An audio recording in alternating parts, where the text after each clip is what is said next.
not you being shaped up like the penguin. I've heard it all. Her stomach is huge. Oh my God, she's pregnant. Is it twins? Are you sure you're not pregnant? I'm sure. Positive. I thought she was on keto. So I guess she didn't lose as much weight as she said she lost. Fat.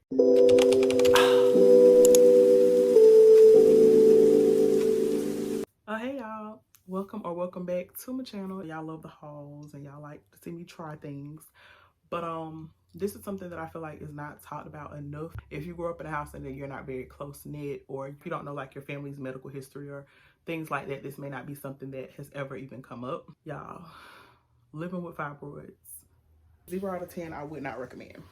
In this video, I'm going to be telling you all about my symptoms, the diagnosis, like how I found out that I had fibroids, the next steps, all that. Disclaimer, I'm not a doctor. This is just my experience with fibroids, my journey thus far. If you're interested, then keep on watching. The reason I'm filming this video is because, child, I wish somebody had told me. I wish someone had told me, baby.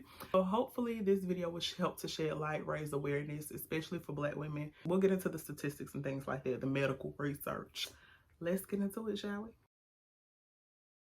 How did this even come up? So let's start from the beginning, child. Honey, what happened? Girl, what were you doing? So I get my pap smears and things like that regularly, but during the pandemic, I did not get one. Like at 2020, I did not get one. So 2021, I got one, normal. Everything's normal, right? Then I got vaccinated in September. Got my first dose in September, second dose in October. Don't hop in my comments talking about this vaccine. Don't do that, okay? We're gonna leave it, we're gonna let it be what it is, okay? Okay, cool. Just don't do that. I know, but don't do that. We can leave it where it is. So October, my period was disrespectful. She came in, she kicked down the door, and she was like, I'm here. What's up? I said, period. Relax, sis. Normally, a little background. I got my period a little later in life. Most of the girls I went to school with got their periods in middle school. I didn't. I don't know if that matters or not, but I've never had painful cramping or anything like that. I just always would get very sick the very first day of my period, like pregnancy or cold symptoms, like the first day of my period. I would be very nauseous, but I'm also very anemic. So to me, this is normal. I've been dealing with it since I've had periods. So it was normal for me to be sick the first day of my period. She'd come regularly and she would stay 4 or 5 days, and then sis went on about her day. Normal. Comment down below, let me know how long yours lasts. I'm very curious. I don't know why, I guess I'm nosy. I began to notice a change in September. My period was a little late. The date kind of changed a little bit, but it was an alarming change. In October, baby, it became alarming. My period was 11 days and probably 12. Yeah, my period was 12 days and I thought I was going to die. It was so much blood, y'all. So much blood, like pouring out of me. I'm not even kidding. I called my doctor, love my doctor. I was like, look, sis, something ain't right. I'm gonna need you to come bring an IV as well as a bag of blood because I don't have any more. I need to, get my gynecologist appointment. So I changed gynecologists. I was going to be going to a new gynecologist. No big deal, cool. My appointment wasn't until March of 2022, right? So we're in 2021. I've had my pap smear, everything is normal. With me so far, cool. We're in September, rough period, October. Child, that period about took me out. It about took me out. I promise you. I was weak. I was so weak. I was nauseous. So I called. She said, well, most people who've gotten the vaccine, their first period afterwards is very heavy. This should regulate itself. It should return to normal within the next couple of months. I said, okay, sis, because she didn't steer me wrong yet. So I said, okay, cool, right? Boom. I go into November. Y'all, November, the same thing happened. I said, nope, we're not doing that because it's been September, October. We're in November. I can't do 11-day periods. I barely could do 7 whole days. And I'm just about through. Shouts out to Tony, by the way. I couldn't do it. I couldn't, right? Nobody wants to be bleeding for 40 days and 40 nights. I just don't. So I called my doctor again. I'm like, look, we need a sooner gynecology appointment. Call my gynecologist. She was like, sis, this is as soon as I can get you in. I said, okay, fine. So December rolls around and I have a normal period. So at this point, I'm like, oh, okay, she was right. It just needed to regulate itself.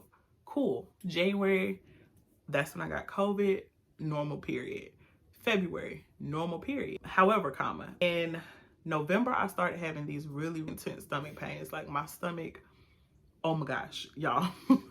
It felt like someone was taking a wire hanger and just scraping on the inside of my stomach and my pelvis, like right down, like just. I remember being on the phone and having the worst pain in my life in my stomach. It was like gut wrenching. I was laying down and I did that move. I was like, because it hurt so bad. So I called the after hours doctor and I'm like, look, bruh, y'all, it was like 2 o'clock in the morning. I'm like, bruh, something ain't right. I need you to fix it. What can I take? They had already diagnosed me with acid reflux, as it's called. So I was already taking omeprazole, wasn't working really for me. Because I'm like, I don't think that's what this is. Like, this is not what this feels like. He's like, look, if it still persists, you need to go to the ER tomorrow. All right, cool. I wake up the next day and it's persistent. It's not really even in my stomach anymore. It's in my pelvic region. It's like my left side of my pelvis, baby. She is not letting up. I'm Googling, you know, because Dr. Google tells me everything I need to know. Dr. Google said, baby, it might be your appendix. I don't even know if I got that. Do I have it? Yeah, I do. They might be right. So my mind is my appendix. That's the only thing that makes sense. Take it out.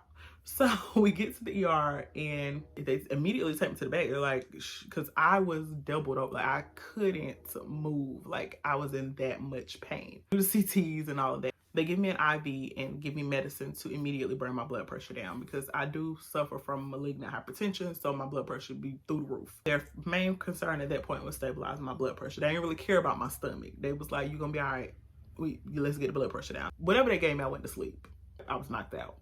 When I woke up, he comes in the room and he's like, so you've been dealing with fibroids for quite some time now. I ain't never dealt with them. I don't know them. Never dealt with them in my life. I didn't even know they lived here. So let's talk, right?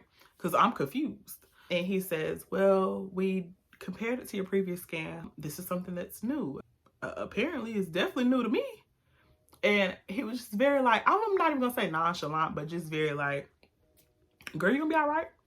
Sir, I'm not, because I'm in pain. Like, it's excruciating pain at this point.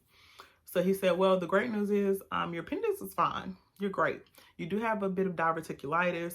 Okay, cool. Well, let's get into what we just talked about these fibroids, sir. He's like, yeah, you'll be fine. Like, I mean, this is pretty common, especially with Black women.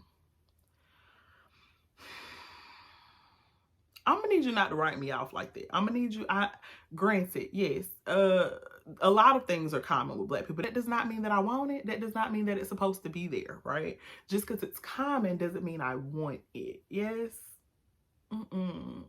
I'm upset, right? I'm very upset because I just didn't really feel like you really took me seriously, sir. I felt like you was just kind of like, all right, we got your blood pressure down.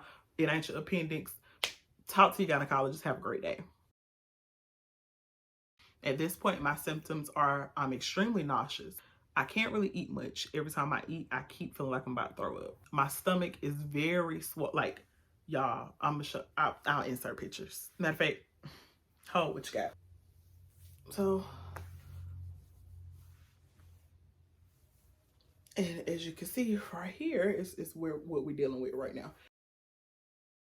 Fast forward, they're like, take some Tylenol, follow up with your gynecologist, and you'll be fine. Like, this is common. I get that. If one more person tell me it's common, I get that. Like, but what I'm telling you is this ain't normal, right? This ain't normal. To my primary care doctor after my ER visit, she says, yeah, your stomach is a lot larger than the last time I saw you. Mind you, she just saw me in September. She looks at my stomach and she's like, oh. And I'm just like, what we saying, Ofa? What, ma'am? Excuse me. Excuse me. Ma'am, what we saying, Ofa? So she's like, Tootie, let me just lay back, let me feel around. So I lay back on the table, she feels around, and she says, oh. I'm like, again, why are we saying, oh, doc? Doc says, well, your uterus is that of someone who is 22 weeks pregnant. And I said, yeah, run me that test real quick. Just go ahead and run it here. Just let me get that from you right now. Hand it here. So she laughs and she says, Tootie, you're not pregnant. I'm like, yeah, but we don't know that. Let's just, yeah, because Mira was pregnant and Mira didn't know she was pregnant. Mira was betrothed and she got pregnant and she wasn't even smashing. So go ahead and run me the test. Mira was not intimate with the soul. So run me the test so I can make sure. Did the test and of course it was negative and she's like, Tootie, we're going to figure out what's going on. Just relax. No, I'm not relaxing. I'm not relaxing. Like I'm doing the most at this point. My doctor, we're very close. So she was very fully prepared to deal with my shenanigans. Okay, I was like, well, look, can we take him out right now? And she was like, take what out? I was like, I don't know, whatever's making my stomach big. Because, baby, I got abs under there and they need to be, you know, we need them to be front and center. She runs more blood work. She checks my level. She's like, you may need another transfusion because your iron is severely low. What's this? I'm passing blood clots the size of my thumb. So she says, okay, well, let me feel around a little bit more. So she feels around a little bit more. And she's like, does that hurt? Does this hurt? And I'm like, yeah, that definitely hurts when you're down there in my pelvic bone.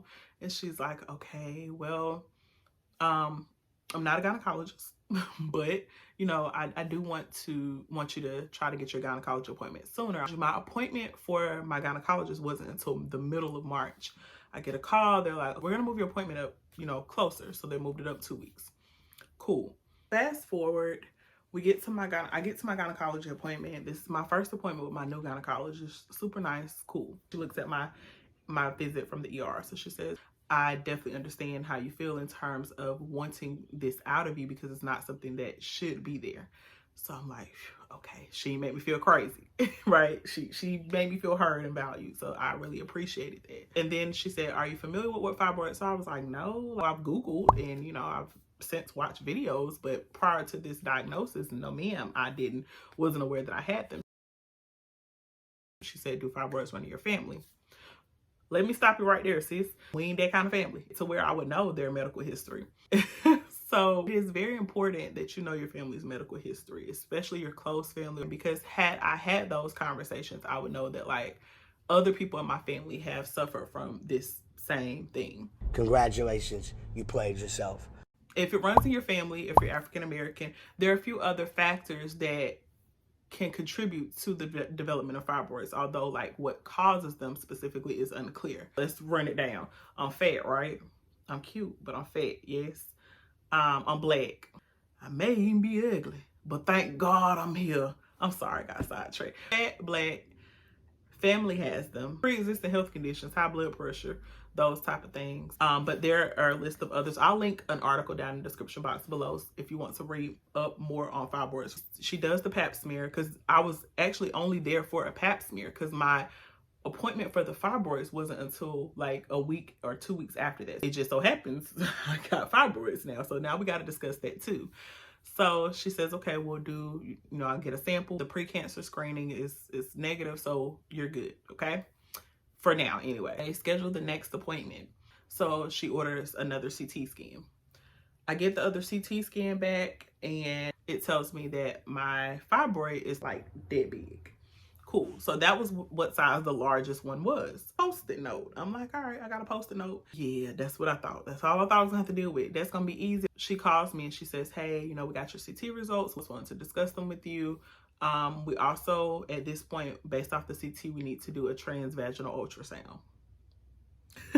That is what I did not want to do. So go to the appointment for the transvaginal ultrasound. Sis, stick their probe up in there.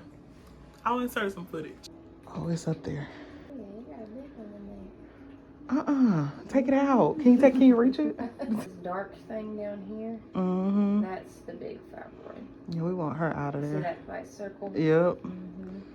Y'all, when that thing come up on that screen, it's huge. And mind you, this is the one that was the size of a post-it note at the first CT scan. I said, what size is that? Because that looks large. She said, it is very large. You need to get that out of you. I said, I know, sis. So she said that there are several. And after that, I go into the room. I wait for the doctor. Doctor comes in. She's like, how are you feeling? That was the first time anyone had asked how I was feeling. So it kind of caught me off guard. I got a little choked up. I was like, I'm a little nervous. So she was like, it's fine. It's perfectly normal to be nervous. Let's talk about our options. I said, okay. She said, remember I told you before, we could go in laparoscopically, so you wouldn't have an incision. It would just be the 3 little marks, similar to when you got your gallbladder removed. I said, okay, perfect. She said, unfortunately, that's not going to be an option. I said, because why? She said, the size of it.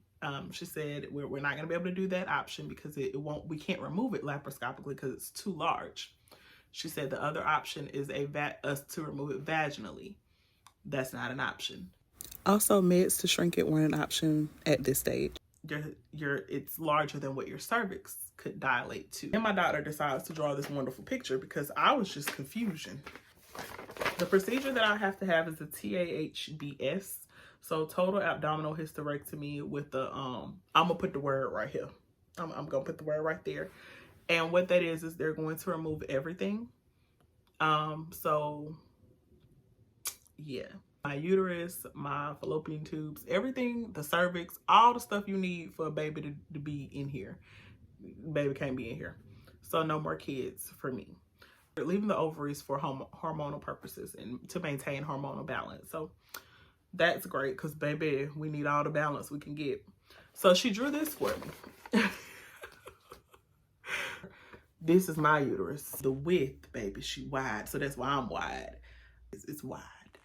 She said that I have several little fibroids here. This real big circle right here is what the issue is because she's pressing and twisting on things that we don't want her pressing and twisting on. We don't even want her in there. So the plan is to remove her with a total abdominal hysterectomy. I'm not excited about it, but I am excited about it to be removed because I'm in a lot of pain. I've been dealing with this for quite some time and I'm ready to have it be done. With this procedure, the recovery is 6 to 8 weeks. She said it's similar to a C-section in terms of where they're gonna cut. She's hoping that they could just use the same or an incision right above my C-section scar, which, I mean, if y'all are interested in that, I can show it to you. So it's just a very tiny, a very tiny scar. And it healed up very nicely. Shouts out to my doctor. That's a little bit about my symptoms, my diagnosis, and the procedure that I'm going to be having done in the next few weeks. My advice, stay on top of your checkups. I go to the doctor regularly, more so because I have high blood pressure. Health is wealth. Like we would say, you got your wealth straight. Well, get your health straight. Treat your girl good. Put your kids first. Something like that. I love Webby. He's so ignorant. Also, learn about your family's history. Your mom's history, your sister, aunts, mom, me, mom, all of them. Learn about it. Find out what's going on with y'all so you can better be able to advocate for yourself. Sometimes you have to be your own advocate. Unfortunately, people think that Black women are just immune to pain. We feel things. We experience things. We're in pain. We need rest. I don't want to be strong, baby. I want to rest. And that's okay. Shouts out to the strong women. That's fine, but I'm not one of them, baby. Shouts out to the person that bought me that heating pad. I love you. Hopefully this video was helpful for you all. Hopefully it inspired you to actually make an appointment with your gynecologist.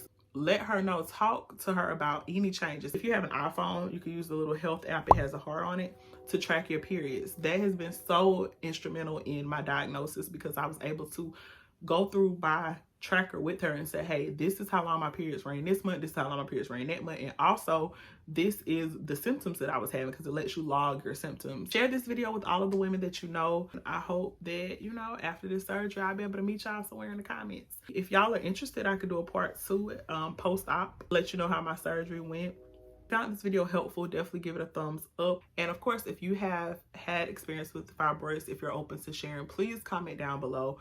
I would love to hear it. I would love to connect with you so that way, you know, I don't want anybody to feel like they're alone on this journey. This is a safe space. Don't get down there shaming people. Help each other. That's what I want this channel to be about. Glowing and growing. Get down in the comments. Share it with each other. Let us know what's up, right?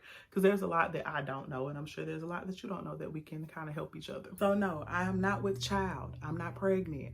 I'm not just fat. I mean, I am fat. Let's be clear.